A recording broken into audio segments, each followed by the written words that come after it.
special edition of Weather Northeastern, continuing winter weather coverage on this potential nor'easter situation along the northeast U.S. coast into southeast Canada. Before we continue coverage, let's take a look at some viewer sent-in videos here from the calm side of the continent in central North America. Lucas from Linden, Texas. Take a look at these HD beautiful videos here of a nice time lapse of a moon and some nice ambient effects with the clouds out ahead, creating this nice lighting effect. A very nice capture here, Lucas, and we won't see anything like this on the east and west coasts of the United States into Canada, as we will see a bombardment of storms. Now let's take a look at this nice sunset here. Oranges, reds, and crimson colors across the Linden area, creating this beautiful lighting effect. And look at this nice low sun angle this time of year. As I said, we won't see this here along the east or west coast of the United States either.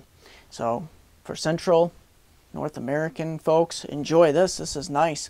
Let's take a look at that east and west coast problems here from San Diego, Los Angeles, San Francisco, Portland, Eugene, Eureka, all the way up to Seattle. This is where we're getting the effects of El Nino kicking in, a slight El Nino, creating some valley rain and mountain snow, good for those reservoirs. Here back east, this is where we've got the nor'easter problems, especially from Monday into Wednesday of the new week. Let's take a look at that scenario developing.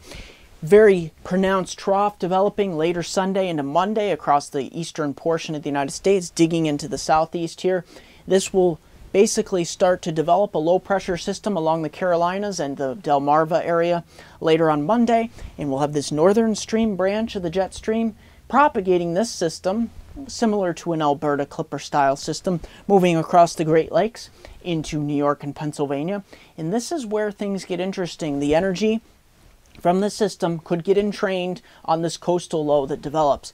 Now it all depends on how much energy gets entrained in. Of course, the Euro and the Canadian are saying more energy. As the system moves a little bit faster, it'll allow this system to catch up to the coastal system, bending the system further west and to the north here across the northeast, allowing for an interior heavy snow, especially west of Interstate 95, and creating coastal rain or mixed precipitation. The American models, the GFS and the NAM, are further east. I'm putting more weight on the Euro and the Canadian since they handled the Thanksgiving storm so well across the northeast. They're also handling the jet stream and the flow pattern here very well, and they're very consistent.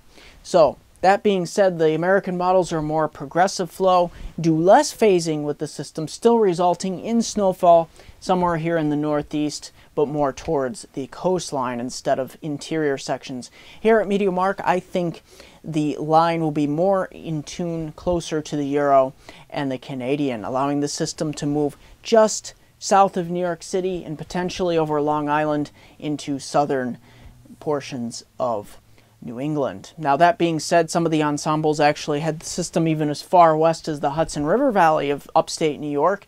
That's a bit far west considering the flow pattern, but you would also, those type of systems, you would also see a very strong signature of a very strong dynamics and vorticity with the storm, which at this point it's a little bit far out to get into that, but I don't think it will head that far west. That being said, the further west this system hugs the coast, the stronger it will become and the more it will be able to interact with this northern stream system.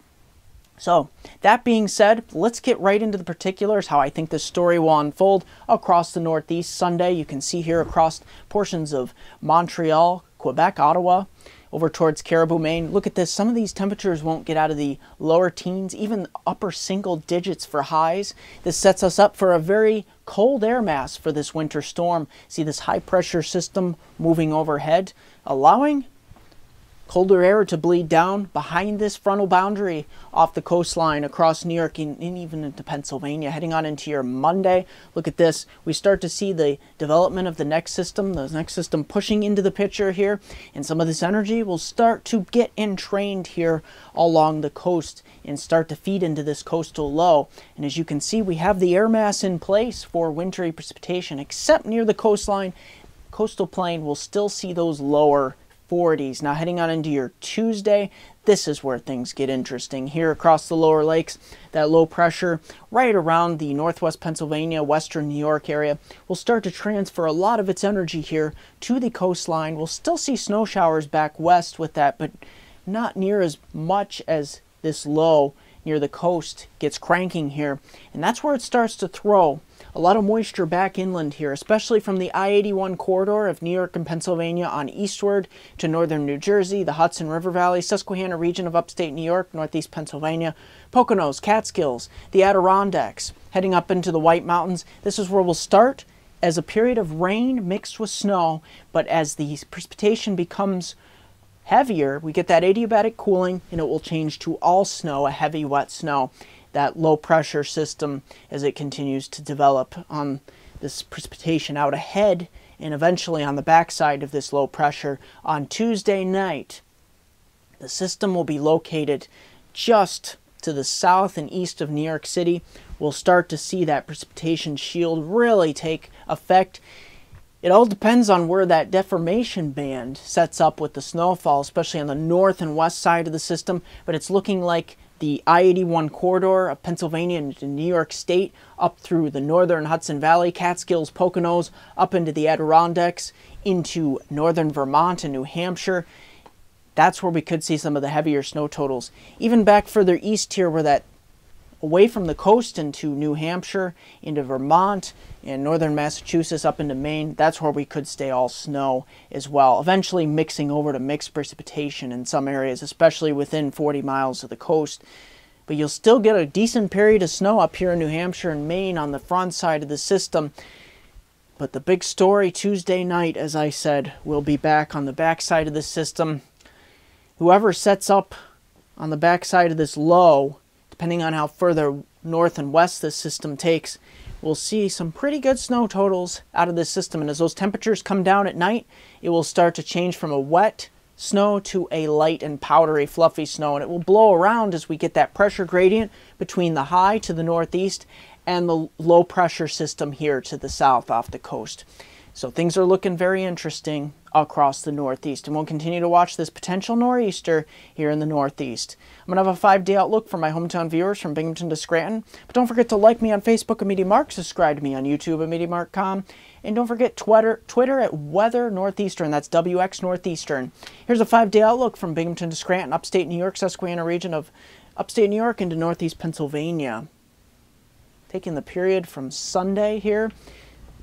Not too bad sky-wise, heading off into sunny skies into Monday as well. Temperatures looking just below freezing, but here into Tuesday night, this is where we could see several inches of heavy wet snow, especially from Tuesday afternoon into Wednesday, early Wednesday morning. And then that system pulls away, but some very cold temperatures Tuesday night to support the snow. That's going to do it for this edition of Weather Northeastern.